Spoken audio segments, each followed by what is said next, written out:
اپنی زندگی کے اندر پہلے سب سے مضبوط نظریات. یار ابھی تک لوگ یہ کہہ رہے ہیں کہ بلی رستہ کاٹ جائے تو کام نہیں چلتا. لو بلی نے بھی تو سڑک سے گزرنا ہی ہے نا, وہ کدھر جائے گی بیچاری. یعنی ابھی تک لوگ کہتے ہیں کہ وہ سویرے میں نے خواب دیکھ لیا تو پتہ نہیں اب کیا بنے گا. بھائی آپ عجیب آدمی. وہ جی رات میں نے ڈراؤنا خواب دیکھا ہے, پیر صاحب کیا کریں. تو میں کہتا ہوں ڈرونی باتیں نہ سوچا کرو. آپ اگر دن میں کار چلائیں گے تو رات کو خواب میں بھی کار ہی آئے گی. یہ بالکل پکی بات ہے. لوگ پوچھتے ہیں کہ بزرگان دین کو, صوفیہ کرام کو, اولیاء عظام کو سرکار کی زیارت کیوں ہوتی تھی؟ تو میں نے کہا بڑی سادی سی بات ہے, جو سارا دن مصطفیٰ کے گیت گائے گا تو خواب میں بھی تو رسول پاک کی باتیں کرے گا نا. اس میں بعید کیا ہے؟ جو آدمی سارا دن کرتا ہے وہی خواب میں رات کو دیکھ لیتا ہے.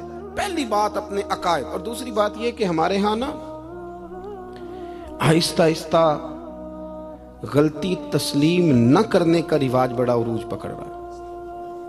ہم ڈٹے ہوئے لوگ ہیں. سرکار نے فلاح انسانیت کے لیے جو دوسرا کام کیا نا, وہ لوگوں کو احساس دلایا ہے کہ اگر غلطی ہو جائے تو تم نے بندوں کے سامنے اپنے آپ کو کلیئر نہیں کرنا, تم نے تو رب کے سامنے اپنے آپ کو کلیئر کرنا.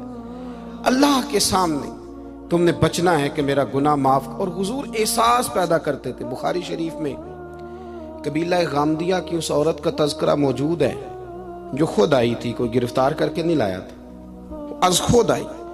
احساس پیدا ہو گیا نا گناہ کا. یہاں بہت ساری غلطیاں کر کے بھی لوگ جب اپنی بات کرتے ہیں تو کہتے ہیں کبھی یاد تو نہیں کسی کے ساتھ زیادتی کی ہو, یاد تو نہیں کبھی کسی کا. بھئی آپ نے اتنے بڑے ولی ہونے کا دعویٰ کر دیا. انسان تو انسان رہتا ہے. بڑے بڑے لوگ کہہ گئے کہ یا اللہ اگر انجانے میں بھی بھول گئے ہیں تو ہم سے درگزر فرما.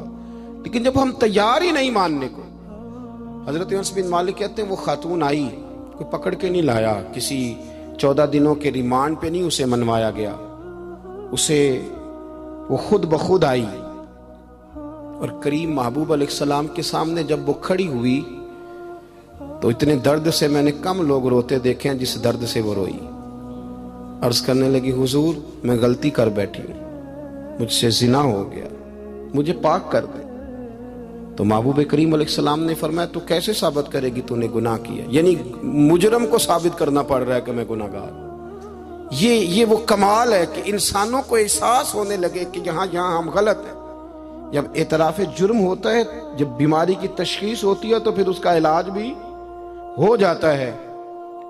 حضرت انس بن مالک کہتے ہیں وہ عرض کرنے لگی حضور میرے پیٹ میں ناجائز بچہ ہے. حضور نے فرمایا جا جب بچہ پیدا ہو تو پھر آنا.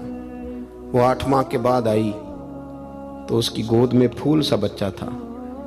حضور نے فرمایا واپس جا, جب روٹی کھانے لگ جائے تو پھر آنا. وہ 2 سال 2.25 سال دودھ پلاتی رہی. پھر جب آئی تو بچے کے ہاتھ میں روٹی کا ٹکڑا تھا. کریم محبوب صلی اللہ تعالی علیہ وسلم سے آ کے جب اس نے بات کی تو وہ درد سے روئی, کہنے لگی یا رسول اللہ 3 سال ہونے کو ہیں, میں نے گناہ کیا ہے, میں ساری رات سو نہیں پاتی.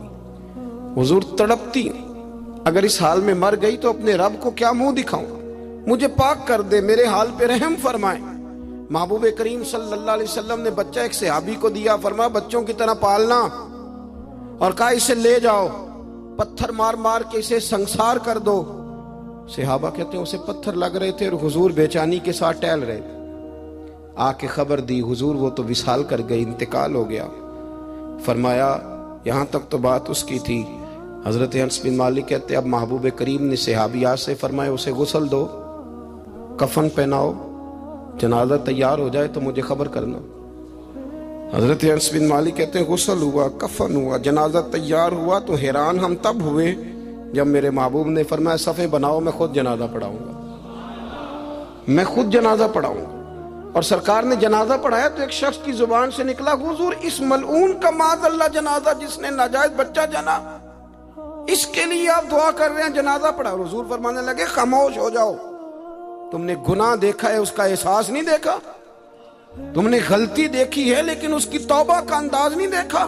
اور صاحب کنز العمال نے یہ لفظ نقل کیے ہیں کہ کریم محبوب فرمانے لگے اس نے تو ایسی شاندار توبہ کی ہے کہ اگر میں اپنی ساری امت میں بانٹ دوں تو اللہ سب کی مغفرت فرما دے گا. احساس جب پیدا ہو جاتا ہے نا اپنے دل کے اندر کہ یہاں میں غلط ہوں. ان العبد اذا اعترف ثم تاب